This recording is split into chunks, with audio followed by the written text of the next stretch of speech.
Hal memalukan gegerkan warga desa Serbaguna, diduga ketua pemuda desa Serbaguna mencuri uang kotak amal. Nagan Raya, Kecamatan Darul Makmur, Selasa 8 Maret 2025. Hal memalukan terjadi di makam desa Serbaguna. Saat masyarakat ziarah sedang membaca zikir, ketua pemuda bersama rekannya satu orang, datang mendekati kotak amal yang diletakkan dekat pintu gerbang. Diduga ketua pemuda langsung mengambil uang yang ada di dalam kotak, dan disisahkan hanya tinggal Rp20.000 dan ia bersama temannya Anie langsung pergi.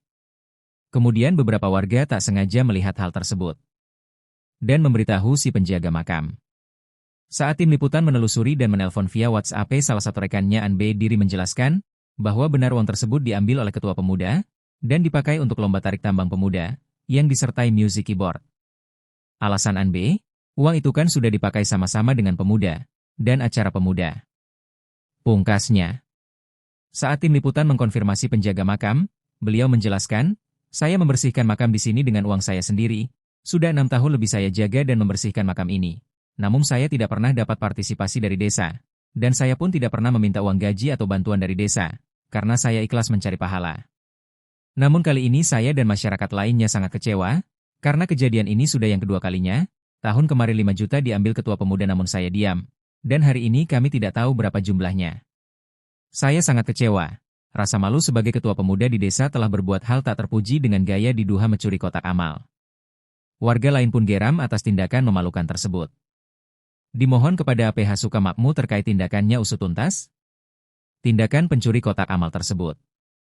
Desa Seumayam Serbaguna, Kecamatan Darul Makmur, Kabupaten Nagan Raya, Aceh.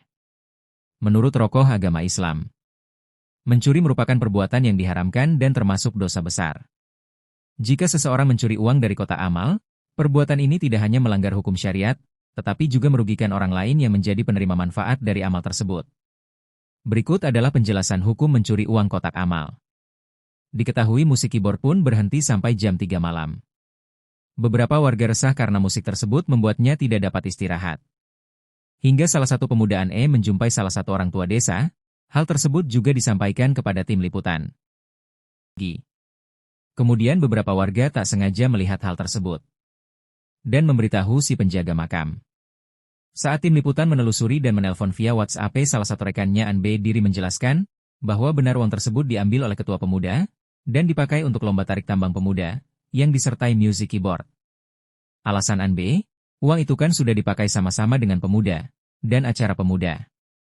Pungkasnya, saat tim liputan mengkonfirmasi penjaga makam, beliau menjelaskan, "Saya membersihkan makam di sini dengan uang saya sendiri.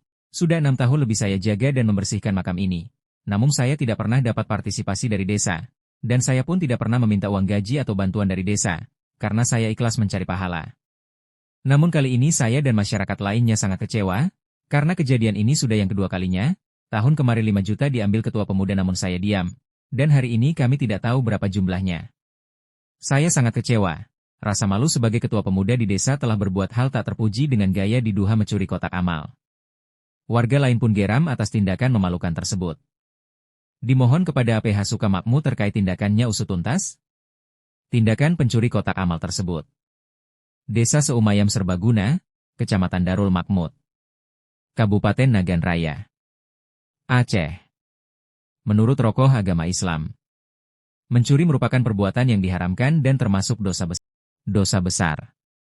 Mencuri adalah dosa besar dalam Islam. Allah Subhanahu wa Ta'ala berfirman, "Dan janganlah kamu memakan harta di antara kamu dengan jalan yang batil."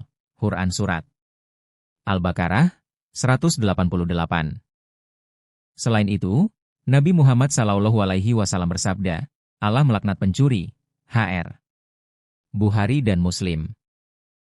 Namun, hukuman ini hanya diterapkan jika syarat-syarat tertentu terpenuhi. Misalnya, nilai barang yang dicuri mencapai nisab dan dilakukan tanpa syubhat.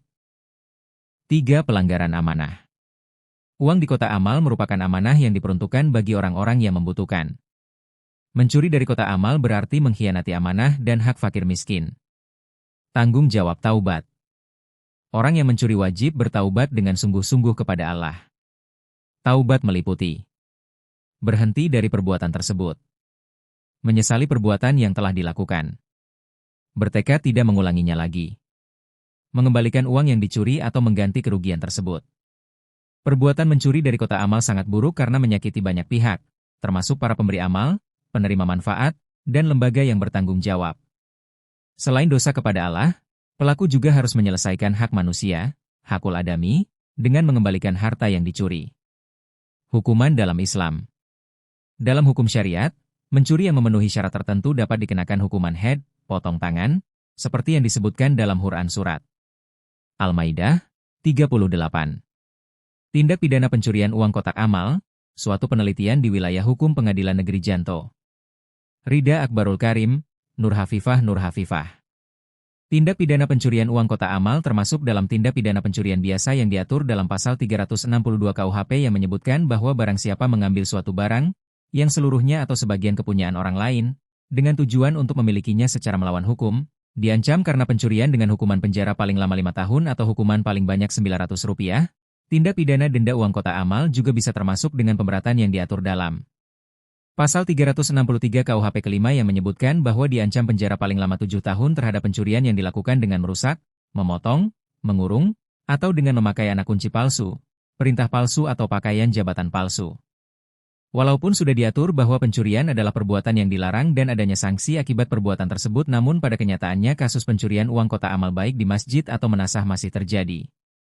Tujuan penulisan artikel ini adalah untuk menjelaskan faktor penyebab terjadinya tindak pidana pencurian uang kotak amal, hambatan pembela hukum dalam menanggulangi tindak pidana pencurian uang kotak amal dan upaya penanggulangan terhadap tindak pidana pencurian uang kotak amal. Data penulisan artikel ini diperoleh melalui penelitian kepustakaan, dan penelitian lapangan. Data sekunder dilakukan dengan cara mempelajari Kitab Undang-Undang Hukum Pidana. Data sekunder dilakukan dengan cara mempelajari Kitab Undang-Undang Hukum Pidana, buku serta sumber-sumber lain yang berkaitan dengan tindak pidana pencurian kotak amal. Penelitian dilakukan untuk mendapatkan data primer melalui wawancara lapangan dengan responden dan informan. Hasil penelitian menunjukkan bahwa tindak pidana pencurian kotak amal tersebut terjadi karena faktor ekonomi, faktor kesempatan, serta rendahnya pemahaman hukum pelaku.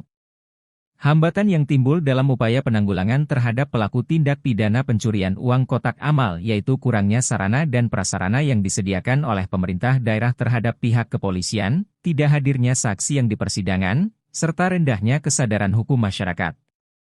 Upaya yang dapat dilakukan dalam menanggulangi tindak pidana pencurian uang kotak amal adalah dengan upaya preventif dan represif. Disarankan adanya sarana dan prasarana yang memadai bagi penegak hukum. Disarankan kepada pihak yang mempunyai kewenangan dalam hal pengurusan masjid dan menasah dapat melakukan pengawasan dan pencegahan terjadinya kejahatan pencurian serta diharapkan adanya kesadaran hukum dari masyarakat dalam hal melaporkan suatu tindak pidana dan kesediaan saksi untuk dapat hadir di konferensi tersebut. Tim Liputan melaporkan. Terima kasih. Data sekunder dilakukan dengan cara mempelajari Kitab Undang-Undang Hukum Pidana, buku serta sumber-sumber lain yang berkaitan dengan tindak pidana pencurian kotak amal. Penelitian dilakukan untuk mendapatkan data primer melalui wawancara lapangan dengan responden dan informan. Hasil penelitian menunjukkan bahwa tindak pidana pencurian kotak amal tersebut terjadi karena faktor ekonomi, faktor kesempatan, serta rendahnya pemahaman hukum pelaku. Hambatan yang timbul dalam upaya penanggulangan terhadap pelaku tindak pidana pencurian uang kotak amal yaitu kurangnya sarana dan prasarana yang disediakan oleh pemerintah daerah terhadap pihak kepolisian, tidak hadirnya saksi yang di persidangan, serta rendahnya kesadaran hukum masyarakat. Upaya yang dapat dilakukan dalam menanggulangi tindak pidana pencurian uang kotak amal adalah dengan upaya preventif dan represif. Disarankan adanya sarana dan prasarana yang memadai bagi penegak hukum. Disarankan kepada pihak yang mempunyai kewenangan dalam hal pengurusan masjid dan menasah dapat melakukan pengawasan dan pencegahan terjadinya kejahatan pencurian serta diharapkan adanya kesadaran hukum dari masyarakat dalam hal melaporkan suatu tindak pidana dan kesediaan saksi untuk dapat hadir di konferensi tersebut. Tim Liputan melaporkan. Terima kasih. Kota akhirnya mulai main selesai sholat asar. Enggak, jadi ngene maksudnya. Wes. Mungkinkah dino iku acara ziarah ning kuburan, dino iku juga duit sedekah ning jalan kuburan iku dijikuk nggih perlombaan tarik tambang pemuda? Iya. Jadi njikoke secara meneng-meneng, nak menurut Riko njikuk cara meneng-meneng iku kepiye? Ya njikuk ya nggak meneng-meneng. rame kan. Sopo ae sing jiko Bang? Kan rame lho. Yo kan masyarakat rame lho nungguno. Masyarakat nang kono jikir. Ya pun aku ora mlebu nang lokasi mau aku nang pikir kebon. Masyarakat nang kono jikir. Kan iku. Aku ngene wonge, aku nak salah ya salah, nak betul ya betul. Karena nak menurutku nak koyo bahasa Riko iki enggak genah ngarani aku. Iku aturan teko ndi iku hukum teko ndi kok enek sing model koyo ngono. Selama sak aku ngerti ya, syariah Islam iku enggak enek sing model koyo ngono ku carane enggak enek.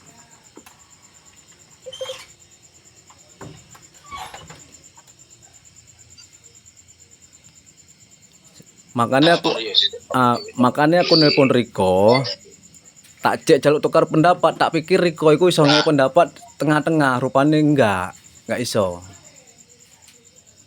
Yo memang iki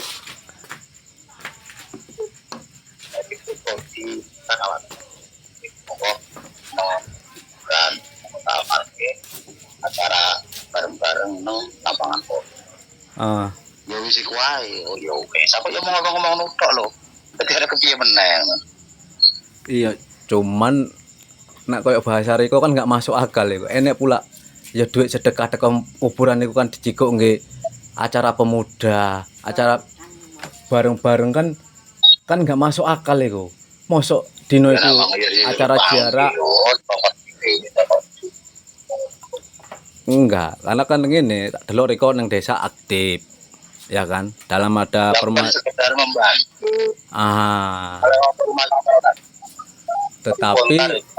Tetapi hari iki nak menurutku Bang, iki menurutku tak pikir wonge Riko ki tegak lurus rupane enggak. Urung iso nak menurutku tak cek tukar pendapat. Nak menurutku, nak menurut wong lain aku enggak ngerti, nak menurutku urung iso karena tanggapannya sing sedemikian niku menurut aku memang enggak masuk akal. Enggak masuk akal ya terserah karo kowe ngomong. Kronologis seperti itu kan bukan kita pakai makan apa kayak kita bukan pokok juga tidak paling baik tapi sih nak karena kowe tekon kan tak kayak ngerti nak kowe enggak tekon ya enggak aku enggak kayak ngerti kan ngono ta. Iya ya mungkin juga karena Riko posisi nang kono juga Riko bahasanya kan mereng enggak lurus tapi ya iku Riko juga kan. Iku posisi kan iku mau tekok masalah duitin nanti kan tak jelas ke seperti lah kok merek sing kepiye ngono lho. Karena indikasi yang ini ngambil secara diam iku nggak oleh iku hak NDE iku uang masyarakat nggak setuju loh nak mengatasnamakan masyarakat nak memang tukar pendapat karo ngomong ora masuk ya terserah karo kowe wis ngene lah kowe terserah karo kowe lah nampi aku Waalaikumsalam.